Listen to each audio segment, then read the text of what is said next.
Hey YouTube, this is your Yahoo Weeps. I just wanted to add on a few things onto the Beta Sheet Chapter 3 videos that I did. I had a couple points I wanted to make that I forgot about.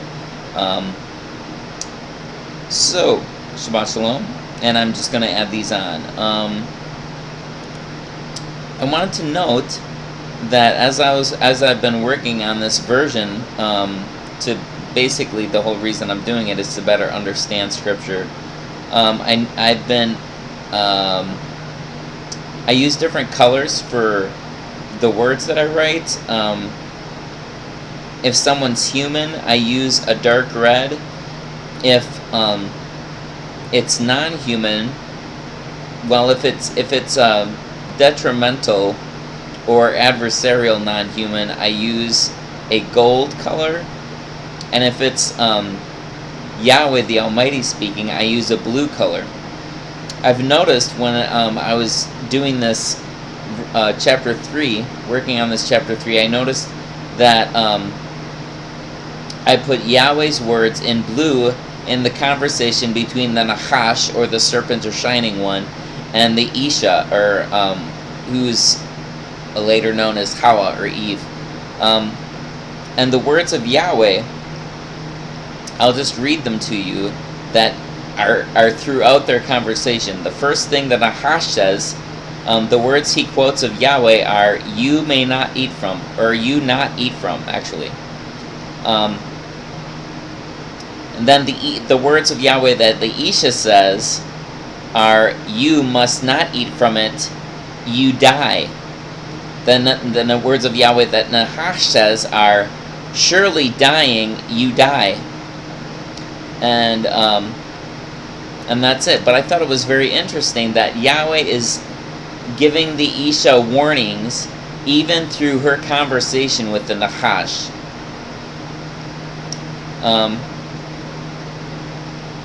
Don't eat from it. You must not eat from it. You'll die. Surely dying, you'll die. So I thought that was significant, that Yahweh's warning her even through the mouth of the Nahash, and even through her own mouth.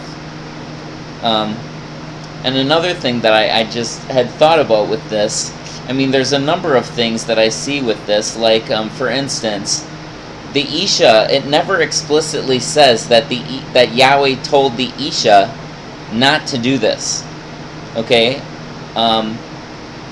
We don't know if Yahweh told her or if Adam told her not to do it. We know that she has knowledge, but we don't know how well how much knowledge she has of this.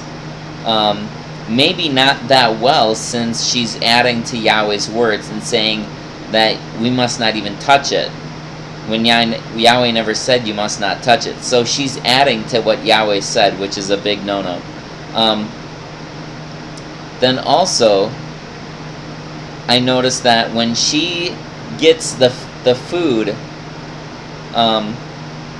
it says that the Ish was near or with her. So it's not really specified as to whether the Adam is right by her or whether he's close by and he can't hear what's going on exactly, or it doesn't really it doesn't seem to specify, at least as far as I can tell. But so she takes the fruit and she eats it. Now she may not have been personally instructed by Yahweh, I don't know. But the Adam was. So once she eats it, the Adam has a choice.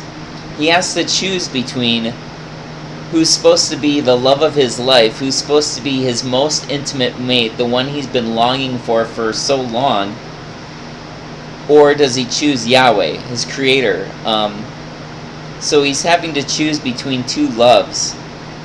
And I don't know, it's just one way I look at this, and I look at it and think, maybe he was saying, I know that she's doomed now that she's done this, but I love her so much, she's my responsibility, that I'm going to be doomed too, because I don't want to be separated from her. I think it's beautiful in a way. I mean, in a way it's really, really sad, of course, but I think it's beautiful. But I also think that there are other verses that indicate that everything that happens in everyone's lives is according to the purposes of Yahweh. It fits in with Yahweh's plan. So I think that includes even Adam and Hawa with eating the fruit that they were told not to eat from. Then it fits in with Yahweh's will, and I can go into that in another video because there's more to that. But what was I gonna say? Losing track of my train of thought. Let me see how much time I've got left. Oh, I'm dying. Doing fine. Okay. What was I saying? Fruit, Adam, Hawa, eating the fruit, Yahweh's will.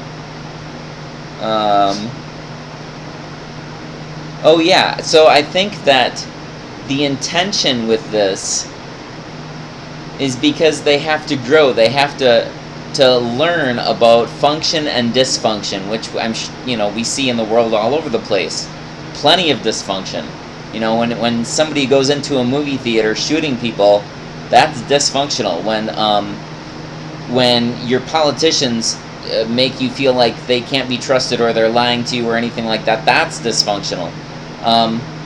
When you're able to eat good, nutritious food and breathe good air, that's functional. That's the way it should be. When you're able to make correct choices, correct moral choices, when you're able to choose to help somebody instead of let them suffer, that's a correct moral choice. That's being functional. That's the way it's supposed to be. So anyways, yeah, I think that part of what's going on is humanity's having to grow. And I think that part of why humanity's having to grow is, I think the whole point of existence actually is to get to know our Creator, because there's so much to Him. I mean, if you really get to know somebody and you really get to know their mind and you really experience them, I mean, that can take a lifetime. That can take a lifetime. People are married and they go through life together and experience each other. Not only do they get to know the ins and outs of the person and what the person is really like and what they think and how they feel, and what matters to them and what doesn't, and all their flaws and all their good things about them too, but they experience life with them, so they know them so intimately, and it can take a lifetime, and at the end of their lifetime, there's a loss, because it's like, I wasn't done getting to know you. There was still more to it. It's been cut off too soon. Now, thankfully, I believe that it's not all hopeless for any of us in any of these situations, but I think that's the purpose. That's why we're going through what we're going through, is because we're getting to know our Creator. That's what all of this is all about. Getting to know our Creator. That's the reason that we're having to. That's the reason that they ate from the fruit. That's the reason that we see all the messed up stuff around us. That's the reason that we see all the good stuff around us. Just this morning, I didn't go to sleep last night, and I was on the computer and I looked out my window and dawn was starting to arise, and it was beautiful. Looking out my window right now, and there's these beautiful trees. I mean, there's beauty all over the place, even though it's marred by all this imperfection. But I think that now is the first stage, and we're getting to know what our Creator doesn't like. It's like He's going, this is opposite of me. This is what I'm not like. This is the stuff that's contrary to me. So we're gonna get this out of the way. You're gonna get to know what this stuff is like, and then when this time is over, and you're gonna be reborn, then I'm gonna show you all of the stuff of what I'm really like. Good stuff. Anyways, I hope this has been helpful, beneficial, and Shabbat Shalom. Oh, I'm doing okay time-wise. Isn't that nice? Anyways, hopefully it's been beneficial. I happily invite comments, feedback, interaction. Be great to know what you think. If you disagree with me, if you hate me, please maybe you can be kind, but and plus I don't allow vileness on my channel or videos anyways. But yeah. So have a good life. Thanks. Bye.